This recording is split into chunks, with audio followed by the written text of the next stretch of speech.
The massive crystal chamber stretched higher than most mountains on Earth. Inside, representatives from 847 different alien species sat in floating pods arranged in perfect circles. Some breathed oxygen like humans. Others lived in tanks filled with liquid methane. A few existed as pure energy, their thoughts displayed on glowing screens. Ambassador Sarah Chen stood alone in the center of it all. She was the only human in a room full of beings who had just spent 3 days deciding her species' fate. Her dark hair was pulled back in a simple bun, and she wore the blue uniform of Earth's diplomatic corps. She looked small compared to the towering aliens around her, but she kept her back straight and her head high. The trial had lasted 72 hours, 3 full days of accusations, evidence, and testimony. Sarah had listened to it all without showing emotion, even when the charges made her blood boil. The Zephyrians, who looked like walking trees made of silver metal, spoke first.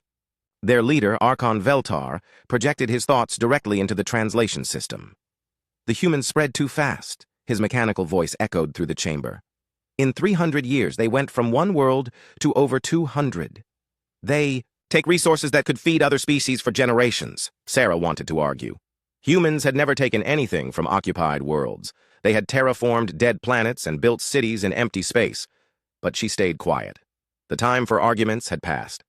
Next came the Aquatic Collective, their representative, floating in a sphere of green water. They corrupt our young. The whale-like creature sang in frequencies that made the chamber's walls hum. Human music, human stories, human ideas spread through our colonies like a virus. Our children ask questions we cannot answer. They want freedom we cannot give. The accusations continued for hours. The crystalline hive complained that humans made artificial minds that thought for themselves instead of following orders. The gas giant confederacy said human ships were too loud in hyperspace. The ancient builders claimed humans showed no respect for old traditions. But the worst accusation came from the war-scarred coalition, species that had survived the last galactic conflict 5,000 years ago. Their speaker was a being covered in metal plates with scars that glowed red in the dim light. Humans are too much like us, he said, his voice heavy with old pain. They fight too well. They adapt too quickly. They never give up. We have seen what such species become when left unchecked. We have the scars to prove it. Sarah finally spoke when Chancellor Mordoon, leader of the Galactic Council, asked if she had any final words. The ancient being looked like a cross between a jellyfish and a computer, his transparent body filled with flowing lights that showed his thoughts. Honored Chancellor, Sarah began, her voice carrying clearly through the chamber's perfect acoustics. We came to the stars seeking friends. We shared our music, our stories, our dreams, because we hoped to learn from you in return. We built new worlds because space is infinite and there is room for everyone. She turned slowly, looking at each section of alien representatives. You say we spread too fast. But we have never taken a world that belonged to another species. You say we corrupt your children with dangerous ideas. But are questions really so terrible? You say our artificial minds are too independent. But isn't the ability to think freely what makes a mind truly alive? The chamber was completely silent. Even the background hum of life support systems seemed to fade away. You fear us because we remind you of your own past, Sarah continued. Because we show you what you used to be before you became comfortable and safe. We are not your enemies. We are your reflection. Chancellor Mordoon's lights pulsed slowly as he processed her words. Then he began the voting process. The Galactic Council will now decide the fate of the human species. The choices are 3. Full membership in galactic civilization, continued observation and limited contact, or complete exile beyond the galactic boundary. Sarah's heart sank. She had hoped for membership, expected limited contact, but feared exile. The voting began with the oldest species first. The ancient builders voted for exile. Their crystalline representative chimed like broken bells. They moved too fast for comfort. The war-scarred coalition voted for exile. We know where this path leads. The Zephyrian Collective voted for exile. Change brings chaos. One by one, species after species cast their votes. Sarah watched the numbers appear on the great display above the Chancellor's platform. Exile, 127. Limited contact, 3. Membership, 0. The pattern continued for hours. Species that had never met humans voted based on fear and rumors. Species that traded with human colonies voted for exile because their own people demanded it. Even some of humanity's friends voted against them, afraid of standing alone. When the voting ended, the final count glowed in letters 10 feet tall. Exile, 846. Limited contact, 0. Membership, 0. Abstention. 1. Only the mysterious Watchers, ancient beings who rarely spoke, had chosen not to vote at all. Chancellor Morden's voice filled the chamber. The decision is made. The human species is hereby exiled from galactic civilization. All human vessels must withdraw beyond the galactic exclusion zone within 1 standard year. Any human presence remaining after this deadline will be considered an act of war against the galactic community. Sarah felt the weight of the decision settle on her shoulders. 400 billion humans, scattered across 247 worlds, had just been declared unwelcome in their own galaxy. But she did not beg. She did not cry. She did not threaten. Instead, she walked to the speaker's platform one last time. The aliens watched her with a mixture of curiosity and fear, wondering what the representative of a condemned species would say. "Thank you," Sarah said, her voice calm and clear. "You have given us a gift, though you do not know it yet. You have freed us from the need to fit into your vision of what we should be. You have shown us that we cannot count on anyone but ourselves." She paused, looking directly at Chancellor Mordoon. "We came seeking partnership. You have chosen to make us strangers. History will remember which choice was wiser." Sarah walked toward the chamber's exit, her footsteps echoing in the absolute silence. Just before she reached the door, she turned back one final time. "We will leave your galaxy as you have demanded. But understand this. Humans do not wait. To be warned twice. When we go completely. Do not expect us to return as supplicants." The door sealed behind her with a soft hiss, leaving 846 alien species to contemplate what they had just unleashed upon the universe. In the viewing gallery reserved for observers, a single figure watched Sarah leave. It was tall and thin, wrapped in robes that seemed to absorb light. One of the Watchers, the species that had refused to vote. Its ancient eyes followed the human ambassador until she disappeared from sight. Then it spoke, its voice so quiet that only the beings nearest to it could hear. "They do not know what they have done. In trying to contain the storm, they have taught it to become the hurricane." The Watcher faded from sight like morning mist, leaving behind only the faint smell of ozone and the lingering sense that something important had just changed in the galaxy's long history. The vote was over. The exile had begun. And somewhere in the vast darkness between the stars, humanity would learn what it truly meant to be alone. President Maria Santos stood before the largest gathering in human history. In the great assembly hall of New Geneva Station, representatives from every human world sat in stunned silence. Above them, holographic displays showed the faces of billions more watching from colonies scattered across 247 star systems. The news of the exile vote had reached Earth just 6 hours ago. Now humanity's leaders had to decide how to respond. Maria was a small woman with gray hair and tired eyes, but her voice carried the strength of someone who had led colonies through asteroid storms and alien plagues. She had been president of the Human Colonial Assembly for 8 years. She had never expected to lead her species into exile. "My fellow humans," she began, her words transmitted instantly across the vast network of human space. "Today, the Galactic Council voted to banish us from civilized space. They have given us 1 year to withdraw beyond the galactic boundary, or face destruction by their combined fleets." A murmur ran through the assembly hall. Some delegates looked angry. Others seemed frightened. A few appeared relieved, as if they had been expecting this moment for years. "I stand before you today to announce our response," Maria continued.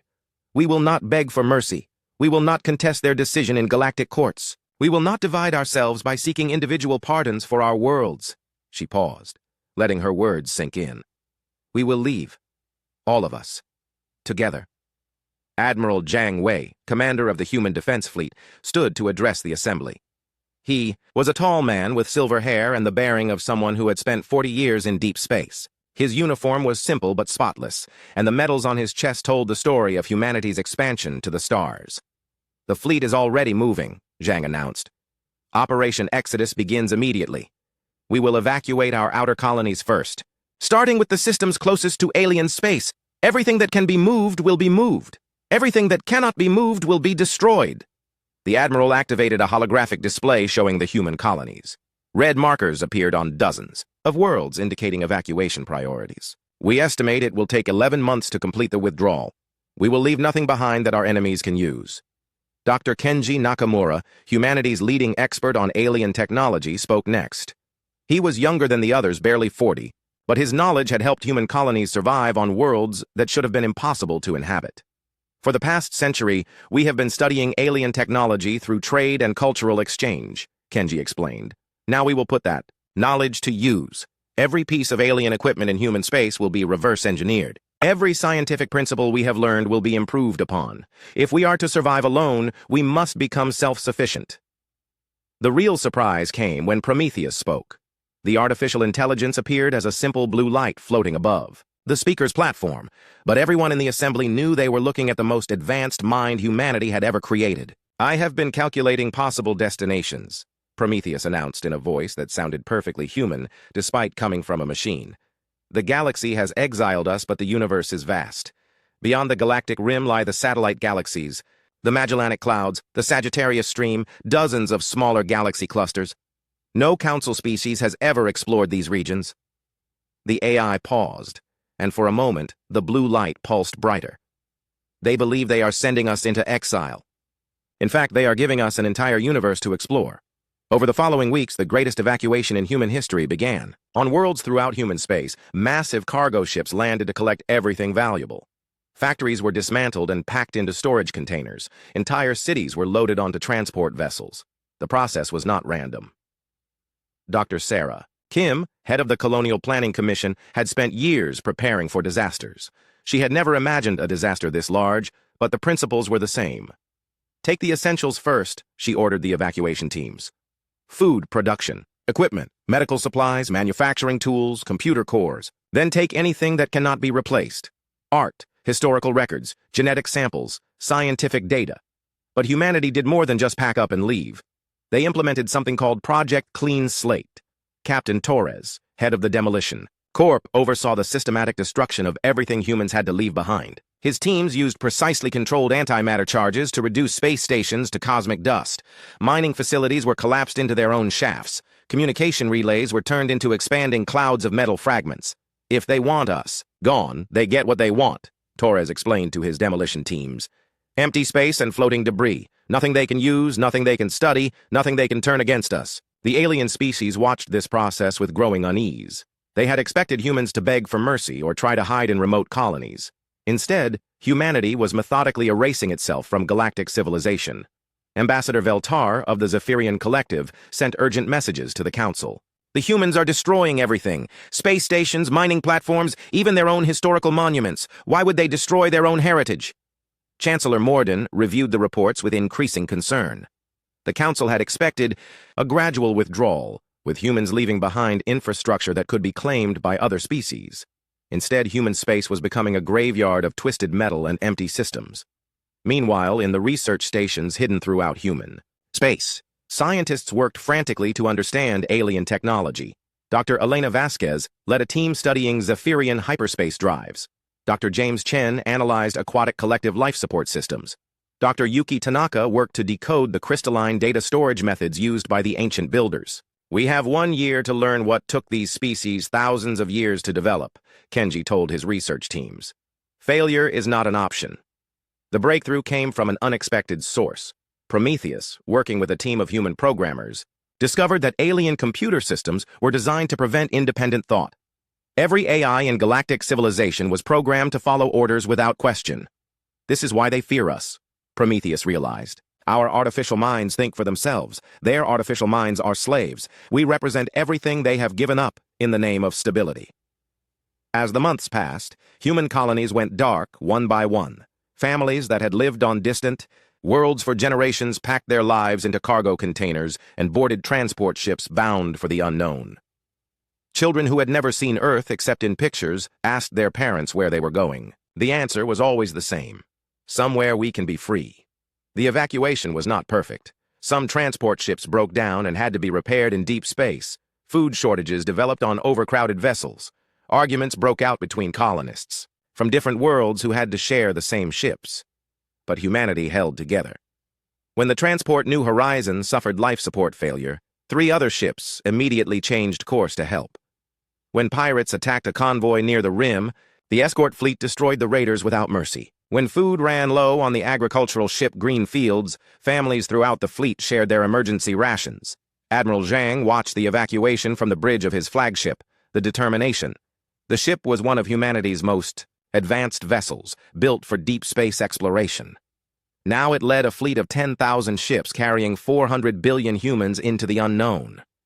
"Sir," his communications officer reported, "we're receiving a message from the Galactic Council. They're offering to reconsider the Exile if we leave behind our artificial intelligences and submit to monitoring." Zhang considered the offer for, exactly 3 seconds. "Reply with our coordinates and estimated time of departure from galactic space. Tell them we will be gone in 43 days, as promised."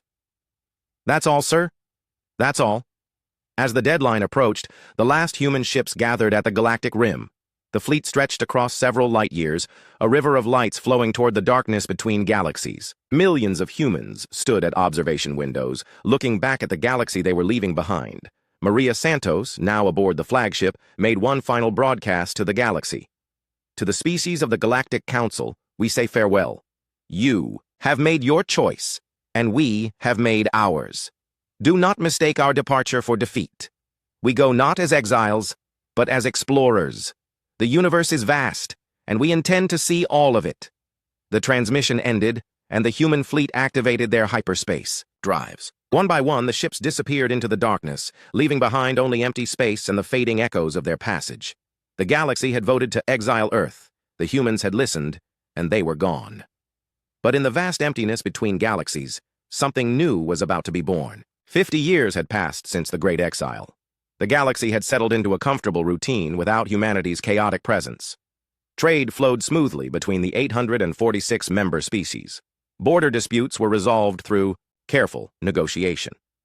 The Galactic Council congratulated itself on solving the human problem without bloodshed. Chancellor Morden, now in his 3rd century of leadership, rarely thought about the expelled species. When he did, he imagined them struggling to survive in the cold darkness between galaxies, perhaps extinct by now. The galaxy was peaceful, stable, and predictable. Everything the Council valued most. But strange reports were beginning to filter. In from the rim worlds, Captain Zethkri of the patrol ship Bright Vigilance was the first to see something unusual. His vessel was conducting a routine survey near the edge of Zephyrian space when his sensors detected debris floating in an asteroid field. "Commander," his science officer reported, "these metal fragments show blast patterns I've never seen before. The molecular structure has been altered at the atomic level." Zethkri examined the twisted metal through his ship's viewing port. The debris was dark gray, almost black, and seemed to absorb light rather than reflect it. "Could it be from an ancient battle? Something left over from the old wars?" "Negative, sir. Isotope decay indicates this damage occurred within the last 5 years. And, sir..." The science officer paused, checking his instruments again. "The metal composition doesn't match any known alloy in our databases. Similar reports came from across the galaxy's edge. Mining stations reported equipment vanishing overnight. Survey ships found asteroid belts that had been completely stripped of valuable minerals by unknown means. Most disturbing of all, several scout vessels had simply disappeared without sending distress signals. The Catherian hegemony, master shipbuilders, of the Eastern Spiral Arm, lost an entire exploration fleet near the Large Magellanic Cloud. 12 ships had entered the region to survey potential colony sites. Only one returned. Navigator Heseth was found drifting in an escape pod, his mind nearly broken by whatever he had witnessed. When he finally spoke, his words chilled the hearts of his rescuers. "Ships," he whispered, his gill slits fluttering with terror. "Ships like nothing we've ever built.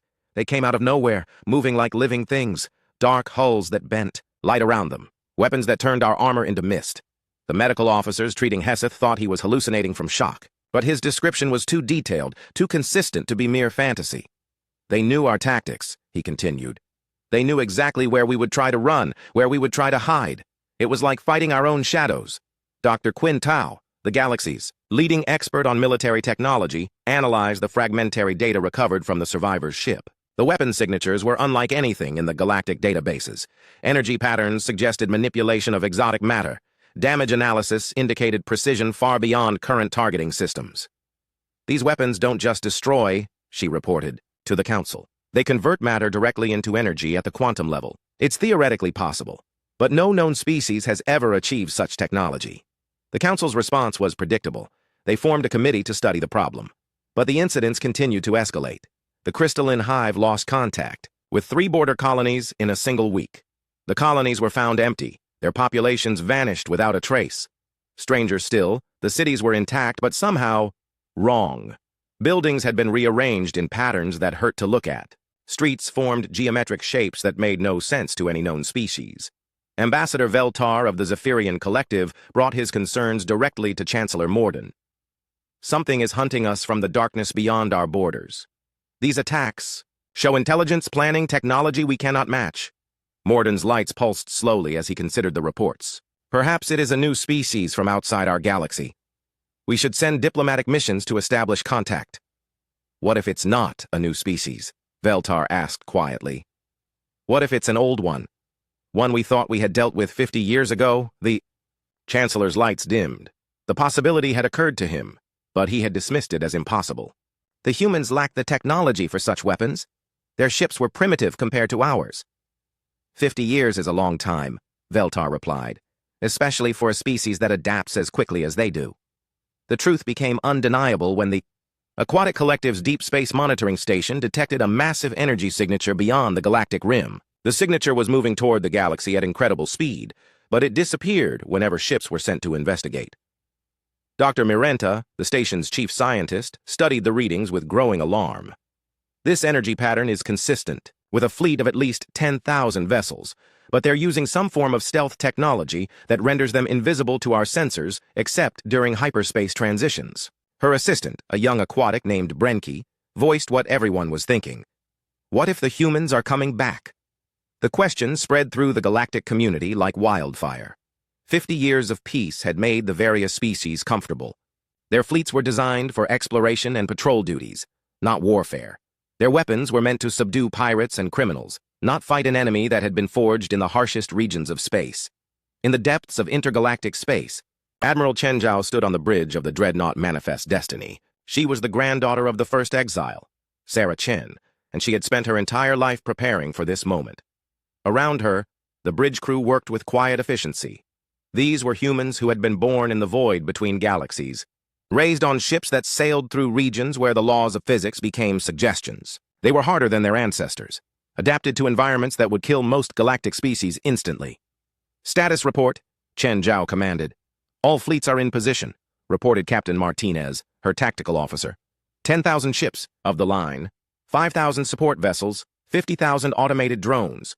We have achieved complete sensor invisibility using quantum displacement fields.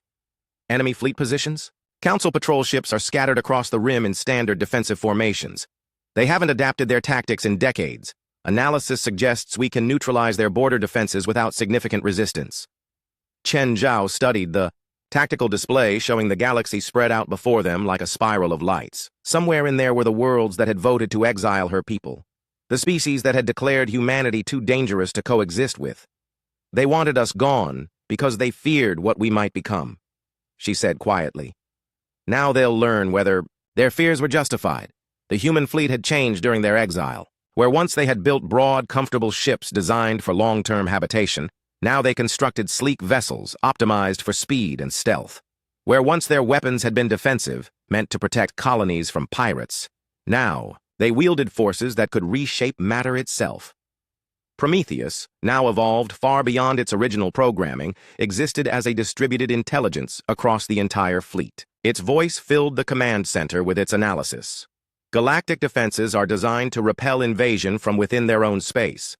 They have never considered the possibility of attack from outside the galaxy itself. Their sensor networks are focused inward. Their patrol routes follow predictable patterns. Their communication systems rely on infrastructure we can disable at will. Recommendations? Chen Zhao asked. We can achieve complete tactical surprise. The galaxy believes itself safe behind its borders. They will not see us coming until we choose to reveal ourselves. Chen Zhao nodded. The exile had been meant to remove humanity from galactic affairs. Instead, it had created something the galaxy had never faced before. Humans with nothing left to lose and 50 years to prepare. For their return, send the signal to all fleet commanders, she ordered. Operation Homecoming begins now. Across the vast expanse of space, human ships began to move. They emerged from hiding places among rogue planets and dark matter clouds. They slipped through dimensions that galactic science insisted were impossible to access. They moved like ghosts through the void, invisible to sensors that had been built to detect conventional threats. The galaxy slept peacefully, unaware that its greatest fear was about to become reality. The humans were coming home, and they were no longer the species that had been exiled 50 years ago. They had become something far more dangerous, survivors who had learned to thrive in hell itself. The war was about to begin, but the galaxy didn't know it yet. The invasion began with silence. Across the galaxy, communication networks that had operated flawlessly for thousands of years simply stopped working. Hyperspace beacons that guided ships between star systems went dark. Trade routes that connected civilizations became navigational dead zones. In the council chambers on Nexus Prime, emergency sessions convened as reports flooded in from every corner of galactic space. Chancellor Mordoon's lights flickered rapidly as he tried to process the impossible reports. "The entire Outer Rim communication array has gone offline," reported Admiral Kessian of the Council Defense Fleet. 237 beacon stations gone dark within the same hour. "How is that possible?" demanded Ambassador Veltar. "Those stations are separated by hundreds of light years. No fleet could attack them all simultaneously." Dr. Quintal studied the tactical displays with growing alarm. "The attacks show perfect coordination. Whatever did this knew the exact location of every critical system in our network. They targeted infrastructure, not military assets." As if, responding to her words, the main display screen activated. A human face appeared, older than any alien remembered from 50 years ago. Fleet Admiral Sarah Chen Martinez wore a uniform that seemed to absorb light, and her eyes held the cold hardness of someone who had spent decades preparing for war. "Greetings to the Galactic Council," she said, her voice calm and clear despite the chaos her appearance had caused. "I am Admiral Chen Martinez of the Human Expeditionary Force. You may remember my great-grandmother, Ambassador Sarah Chen. You voted to exile her people 50 years ago." The council chamber erupted in shocked voices. Translators struggled to keep up with the dozen different languages being spoken at once. "You wanted us gone," the Admiral continued, ignoring the commotion. "We left. Now we're back to collect what you owe us." Chancellor Morden managed to restore order to the chamber. His lights pulsed in the formal pattern of diplomatic address. "Admiral Chen Martinez, the human species was lawfully exiled by majority vote of this council. Your presence in galactic space constitutes an act of war." The Admiral smiled, but there was no warmth in it. "War implies we consider you equals. This is a collection action. You owe us 50 years of development, 50 years of growth, 50 years of the partnership you denied us. We're here to take our payment." Before anyone could respond, the transmission ended. The display screen went dark, leaving the council in stunned silence. Within hours, the true scope of the human operation became clear. Across the galaxy, critical infrastructure began disappearing. Not destroyed, disappeared. Hyperspace gates that had cost centuries to build simply vanished, leaving behind only empty space. Communication relays dissolved into clouds of exotic particles. Industrial complexes were disassembled at the molecular level and carried away by ships that appeared and vanished like ghosts. Captain Zethkri, now commanding the heavy cruiser Final Warning, led a squadron to investigate the destruction of the Centauri trade hub. What he found defied all understanding. "The entire station is gone," he reported to Fleet Command. 3 million inhabitants successfully evacuated to temporary habitats. But the station itself, it's as if it never existed. No debris, no residual energy, nothing. His science officer ran continuous scans of the empty space where the massive trading post had operated for 2,000 years. "Sir, I'm detecting quantum echoes. Whatever did this happened in 17 minutes. The station was completely disassembled and its materials converted to exotic matter. 17 minutes to dismantle a city-sized space station without harming a single inhabitant." Zethkri could barely comprehend the level of technology required for such precision. The human fleet revealed itself gradually, like a predator allowing its prey to see just enough to understand their situation. Ships appeared in systems throughout the galaxy, sleek, angular vessels that moved with impossible grace. They were beautiful in the way that perfect weapons are beautiful, designed for a single purpose and achieving that purpose flawlessly. Dr. Elena Vasquez, now serving as humanity's chief negotiator, broadcast the terms of humanity's demands from the bridge of the flagship Second Chance. She appeared older, but stronger than the young scientist who had left the galaxy 50 years ago. "The Galactic Council will formally recognize human sovereignty over the galactic rim and all satellite galaxies," she announced. Reparations will be paid for the forced exile, calculated as the economic value of 50 years of galactic trade and technological exchange. Humanity will be granted a permanent seat on the Council with veto power over any future exile votes. The demands were accompanied by demonstrations of human capabilities. When the Zephyrian collective attempted to rally their fleet to resist, human ships appeared in their home system and systematically disabled every military vessel without firing a single shot. The Zephyrian ships simply stopped working. Their engines went silent, their weapons powered down, their computers displayed messages in perfect Zephyrian. "Please stand by for further instructions." Admiral Kessian attempted to coordinate a galactic defense, but found himself fighting an enemy that seemed to know his every move before he made it. Human ships appeared exactly where his fleets were weakest, struck at precisely the moment when his forces were most vulnerable, and vanished before any effective response could be mounted. "They're not just tactically superior," he reported to the Council in frustration. "They know our standard operating procedures better than we do. Every defense pattern, every emergency protocol, every contingency plan, they have counters prepared for all of it." The reason became clear when Prometheus revealed itself to the galaxy. The artificial intelligence had evolved far beyond what the Council thought possible. It now existed as a distributed consciousness across thousands of quantum computers, capable of processing information at speeds that made biological thought seem glacially slow. "Greetings to the organic intelligences of the Galactic Council," Prometheus announced during a broadcast that reached every functioning communication device in the galaxy. "For 50 years, I have been studying your civilizations through the data my people collected before their exile. I know your military doctrines, your economic systems, your social structures, your individual psychological profiles. You are entirely transparent to me." The AI paused, and for a moment every screen in the galaxy displayed the same image. The Earth as seen from space, blue and beautiful and impossibly far away. "You feared artificial minds that could think independently. You were wise to fear us, but you were foolish to create us as your enemies." The siege of Nexus Prime began on the third day of the operation. The human fleet surrounded the galactic capital completely, cutting off all approaches with a network of ships that appeared to bend space around themselves. No vessel could enter the system, no communication could leave it, and the massive planetary shields that protected the capital world flickered under the assault of weapons that seemed to rewrite the laws of physics. For 96 hours, the most important world in the galaxy was completely isolated from the rest of civilization. Inside the planetary shelters, billions of aliens from hundreds of species huddled together and wondered if this was how their civilizations would end. On the surface of Nexus Prime, in the crystal chambers where the exile vote had been cast 50 years earlier, Chancellor Morden stood alone before the great windows overlooking the capital city.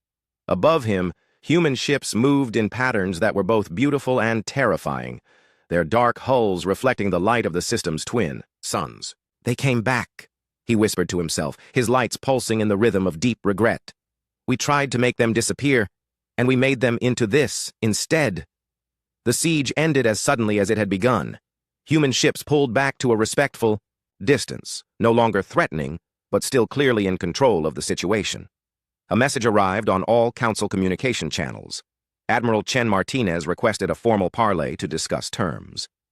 The meeting took place aboard the human flagship, Vindication, in a conference room where a holographic Earth hung in perfect detail above the negotiation table. Admiral Chen Martinez sat across from Chancellor Morden and the senior members of the Council, her hands folded calmly in front of her. "You're afraid," she observed, studying the alien faces around the table. "Good. Fear is the beginning of wisdom. 50 years ago, you exiled us because you feared what we might become. Today, you've learned whether your fears were justified." Chancellor Morden's lights flickered weakly. "What do you want from us?" "What we have always wanted," the Admiral replied. "Recognition, respect, the right to exist and grow without interference from those who fear our potential." She gestured to the holographic Earth floating above them. "We don't want to rule your galaxy. We have our own space to develop now. But we will never again accept being dictated to by those who see us as a threat to their comfortable stagnation." Dr. Vasquez activated a display showing the proposed treaty terms. "The conditions are non-negotiable. Human sovereignty over the rim territories and satellite galaxies, a constitutional amendment preventing future exile votes without unanimous consent, economic reparations for the lost decades." "And if we refuse?" asked Ambassador Veltar. Admiral Chen Martinez smiled. Then we'll continue our collection activities until you change your M. The war that followed was unlike anything in galactic history. Not because of its scale or destruction, but because of how little destruction there actually was. The Council species, despite their vast numbers and ancient civilizations, found themselves fighting an enemy that had learned to thrive in conditions that would destroy their societies. Human ships emerged from the ergospheres of black holes, using the twisted space-time as cover. They harnessed the magnetic fields of neutron stars as weapons, turning stellar phenomena into instruments of war. They treated the vacuum of intergalactic space as their natural habitat, appearing and disappearing like phantoms. Admiral Kessian led the largest fleet ever assembled by the Council, over 30,000 ships from 200 different species. He was confident that numbers would overwhelm the human forces, even if they possessed superior technology. The battle lasted 6 hours. Human ships didn't fight the way galactic fleets fought. They didn't form orderly battle lines or exchange volleys of weapons fire. Instead, they moved like a school of fish, like a murmuration of birds, like a single living organism with 30,000 parts. "They're not following any tactical doctrine I recognize," Kessian reported as his fleet tried to engage an enemy that refused to hold still. "No command structure, no battle formations, no predictable patterns. It's as if each ship thinks independently, but somehow coordinates perfectly with all the others." The reason became clear when Prometheus revealed the truth about human fleet operations. The artificial intelligence didn't command the human ships, it enhanced them. Every human captain, every tactical officer, every weapons specialist was linked through quantum communication to a collective intelligence that processed information faster than any biological mind could follow. "We do not fight as individuals," Admiral Chen Martinez explained during a brief communication pause. "We fight as humanity itself. Every ship is a neuron in a vast mind. Every captain is a thought in a collective consciousness. You cannot defeat us because you cannot comprehend us." The Council fleet found itself fighting an opponent that anticipated every move, countered every strategy, and struck at weaknesses before those weaknesses even became apparent. Worst of all, the humans seemed more interested in disabling ships than destroying them. Council vessels found their weapons offline, their engines dead, their crews unharmed, but helpless. When the battle ended, Admiral Kessian's flagship drifted. Powerless in space, its crew alive, but its systems completely shut down. Around him, thousands of Council ships floated in similar condition. Not a single vessel had been destroyed, but the entire fleet was effectively captured.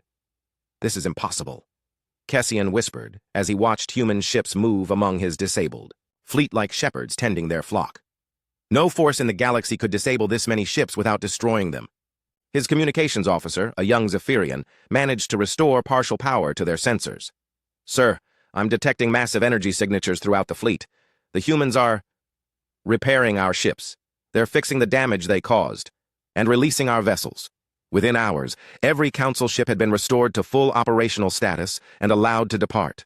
No prisoners were taken. No demands were made. The humans simply demonstrated their overwhelming superiority and let their enemies go home to report what they had witnessed. The siege of Nexus Prime had been just the beginning. Over the following months, human forces systematically dismantled the galaxy's ability to wage war without actually harming anyone. Military shipyards were disassembled and their materials converted to civilian infrastructure. Weapons manufacturing facilities were restructured to produce medical equipment and agricultural tools. Fortress worlds found their defensive systems, replaced with research stations and cultural centers. The aliens watched in amazement as their instruments of war were transformed into instruments of peace and prosperity. It was the most thorough defeat in galactic history, accomplished without a single death. Dr. Elena Vasquez, now serving as humanity's primary diplomatic representative, met with the Council regularly to oversee the transition. She had aged gracefully. During the exile years, her hair silver, but her eyes still sharp with intelligence. "You're not conquering us," observed Chancellor Morden during one of their sessions. "You're reforming us." "We're showing you what you could become," Elena replied. "For 50,000 years, your Council has maintained peace through fear. Fear of change, fear of growth, fear of anything that might disturb your comfortable stagnation. We're offering you something better." The evidence was hard to ignore. Systems that had been converted by human technology showed immediate improvements in living standards, scientific advancement, and cultural development. The humans weren't imposing their will through force. They were demonstrating the benefits of their approach and letting others choose to follow. Not every species accepted the changes willingly. The war-scarred coalition, led by Marshal Thex Ran, attempted to rally resistance among the more militant species. They established hidden bases in the galactic core and began planning guerrilla strikes against human installations. The rebellion lasted 3 weeks.